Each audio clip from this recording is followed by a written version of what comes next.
Hey gang, so wave 1 for 324 is out, which means that it's moved beyond Evocati and is now available to the first wave of PTU testers outside of Evocati. So I believe that's anyone in Concierge. I don't really remember where the tiers are, but typically these days they don't leave it in wave 1 for very long. It's kind of like a little bonus that you get it for a weekend, like right now, and then they'll kind of roll it out to other ones. But I just thought that I'd go over real quick with the patch notes and then just really quick some things that you might see that are different and just kind of ease your transition into PTU. So if that sounds good, let's get this.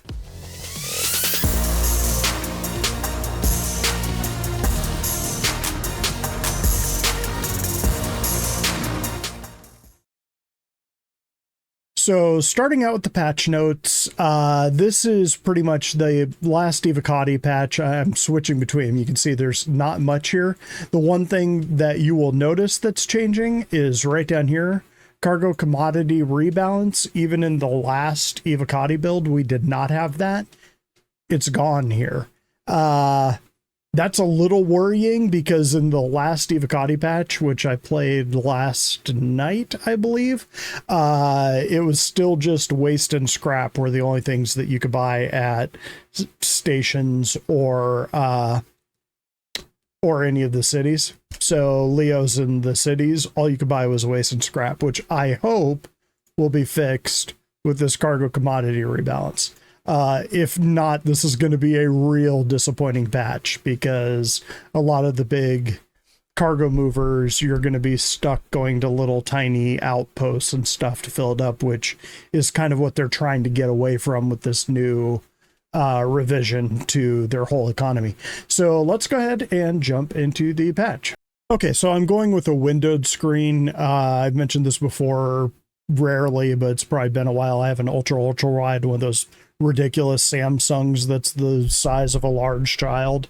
But anyways, I'm going with the windowed screen just so that you can see everything on the screen.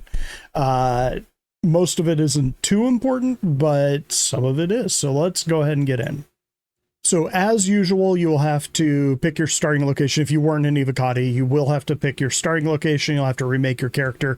This is PTU. This isn't the PU. So I usually just click random until something looks goofy or weird enough. And then I just like, yeah, because my, for lack of a better term, my character in the PU is more RP than this. So PTU, I can just kind of goof around to a certain extent, even though I'm still testing. Okay, I actually kind of screwed something up here. So because I was Evocati, one of the things I was testing was moving up to the station. So of course, you will wake up wherever your location is and you get out of bed just like you always do. That hasn't changed. But one thing you will notice is that if I press I right now, there's nothing over here. And this is one of the reasons why I wanted to do the windowed, is because normally it'd just be off the screen that you could see. I could still see it, but there's nothing I can do here. So dragging this off to the side, it doesn't do anything anymore. So what you have to do instead is this little thing right here is now how you access your inventory. And these are sort of located everywhere. So your warehouse is going to be where all your stuff is. So you can open the drawer, and now you've got this drawer over here. So I can take my helmet off, drop it in there, and you can see my lovely flowing locks. And I can take my suit off and all that sort of stuff. And then I close inventory. So and now I can go here, and in the warehouse, now you can see my helmet's there. Now, if this was your starting location, you have a bunch of stuff that's sort of locked up here. It'll show up in your warehouse. This is basically where your inventory is. You just take that, drag it over here, or alternatively, you can click on it and click move to drawer, and now it's in the drawer. And now you can say open drawer and put it on your head. But for right now, I'm going to leave it off. So close that, and let's go ahead and get out. So one nice thing about doing this station is the trip from the hab to up here is much shorter. So same thing as before. In order to get a ship into the local inventory, you have to deliver it there, and then you can spawn it there. I already have one of the 2 ships that I'm going to talk about in this video. Oh, except it's making me claim it. That's not cool. Cannot be processed. Well, this could be a problem. So this is another thing about the PTU that I wanted to bring up that we were noticing in Evocati. This is a rough patch. There are a lot of bugs. So what happened was I tried to call up my Caterpillar, and it's not letting, which I landed here. It's not letting me call it up, and it's not letting me file an insurance claim. So let's get up just another random ship here. So once you have your ship called up, it'll say it's delivering it to your name hangar. So in my case, it'll say Dawn Stealer's hangar, which is right here. So you're not going to see it there. It's down there. So you click on that. So you're not going to pad 1, pad 2, pad 4. That sound thing is another bug that's popping up when other people are in their hangars. You're going to hear them. So again, you have storage access here. So this is for your personal stuff. And then if you want to call up cargo, you got to go over here.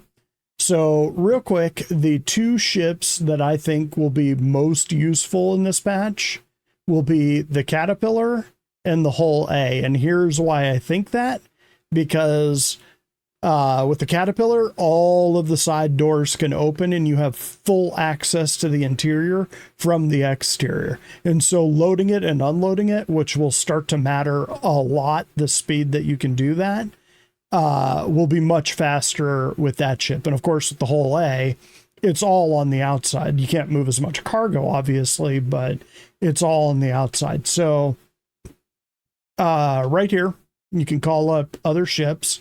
You can call up vehicles too. Again, you can call up everything. You can even call up ground vehicles. So let's go down and look at Tumbrel, because I know I got a few of those. So you can sort of see Tumbrel's down here. Basically, you would hit the button on it, and what happens is a barrier comes up here. The barrier is holographic. It is not solid, so you can walk through it and fall to your death. But the ship, you've seen it in the video, basically the ship goes down on this big elevator, the doors close, and then the doors open and the new one comes up. Whole thing takes probably 30 seconds or so, but kind of a cool animation. I could see it getting old after like the 50th or 60th time you've seen it.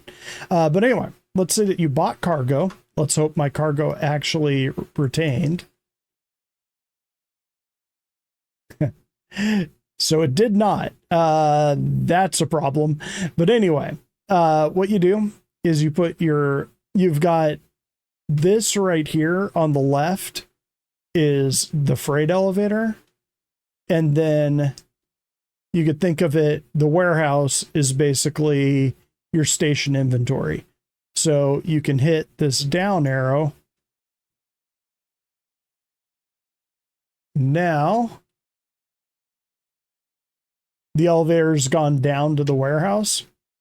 And if you click on this, now you can take anything that is in your warehouse, which it yeeted my cargo, but that's okay. I bought the cargo in Evocati, so I wasn't really expecting it to retain anything, much less me being on this station. So you can move stuff from the warehouse, like all the cargo, and dump it into the elevator, and then you hit this up arrow.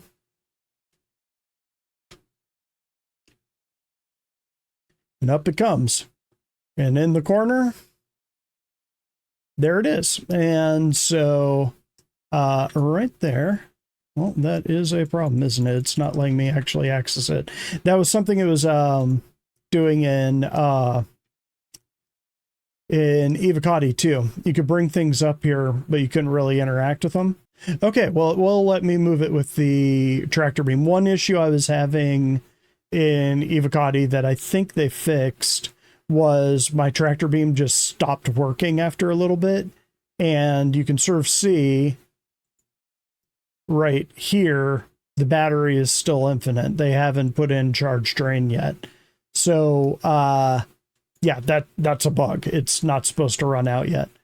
But now you will have to manually load up all of your ships. And so you can see with this one, the C1 does have a pretty spacious interior, so you can fit the big boxes in here once you open up this part. But imagine with the whole A, when it's open, you basically just take off, open it up. Remember, this hangar is persistent now. So you would open up your whole A, just grab boxes and slap it on the side because it's a cargo grid. Same thing with the C, or not the C2, the Caterpillar, is if you get the Caterpillar up and running, especially if you can get 2 or 3 people, you're going to be able to load that thing real fast. And that is what the Carnival is going to be doing for this patch. Scarlet, Ghost, and I are going to be taking out the Caterpillar for probably the bulk of this, and I'll have some vids coming out pretty soon on that. And we're going to take a Caterpillar out for the whole patch. Basically, not fully crew, but put 3 people on a Caterpillar and just run cargo missions. Because I figure the turnaround time on this patch is going to be pretty quick. 4.0 is probably going to drop for SitCon. So you're talking October, which at this point is 2 months away. Like, yeah. We're that far into the year at this point. It is August 1st, which is sure another reason that they're rolling this out right now. But again, one thing I want to check right before we go is what kind of commodities they have, because the fact that they don't have it in the patch notes, we're going to see if they actually updated that. And we can leave our ship here because this is our persistent hangar, so it's not going to go anywhere. Moment of truth. Still scrap and iron. Well, at least it's not wasting scrap. Iron was there before, but no, the inventory has not changed yet. One other thing I wanted to show you, one of the reasons that I came up here in the first place is my home base is Lorville. And unfortunately, the tractor beam attachment for the multi-tool is not sold at Lorville for whatever reason. I'm pretty sure that's a bug. We're going to check one more thing here. And here it is. So Brave New World, the hauling loop, right there. Opportunity. So it's just, again, it's under contracts. You just call up your Mobiglass, call this up. It's 7 SCU to start with. So I guess you could do it with a Caterpillar or a whole A, but 7 SCU, I think that's probably too much for something like a Titan. I know a Freelancer or a Cuddy can easily do that though. But you do that, you do a bunch of these in a row and it'll gradually start ramping up just like all the other missions. So Brave New World, y'all. And now speaking of Brave New World, I need to reset all my bindings. Catch me next time.